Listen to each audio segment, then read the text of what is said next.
Le Conseil de paix et de sécurité, comme le sommet, la conférence des chefs d'État, a approuvé dans son intégralité les recommandations de la conférence des chefs d'État de la CEDEAO qui s'est tenue ici à Abidjan le 18 janvier dernier.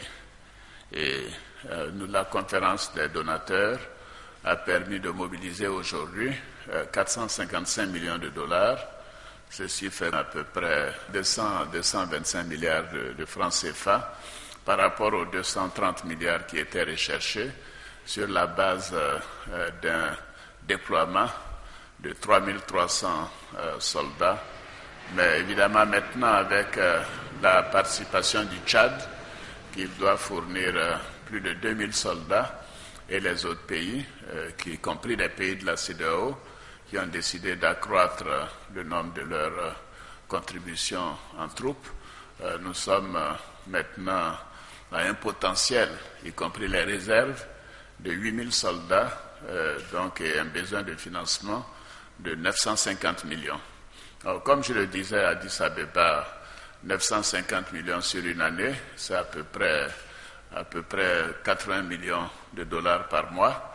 Le fait d'avoir mobilisé dès à présent 455 millions permet de gérer la situation sur les 4 à 5 mois à venir. Et d'ailleurs, une nouvelle réunion des bailleurs aura lieu à Bruxelles le 5 février prochain. Donc nous pouvons être satisfaits.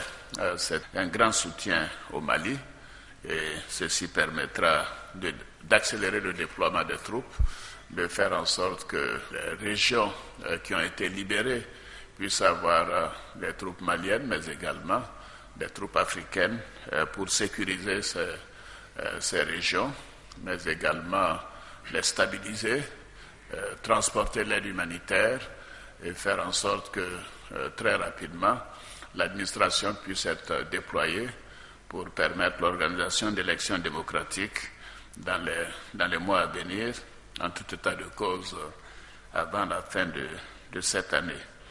Alors, c'est un grand succès également de la lutte contre le terrorisme, parce que les contributions ne sont pas limitées seulement à l'Union africaine, aux pays africains, mais également à l'Union européenne, au Japon, qui a annoncé une grande contribution de 120 millions de dollars, et aux pays du Moyen-Orient et le pays asiatique.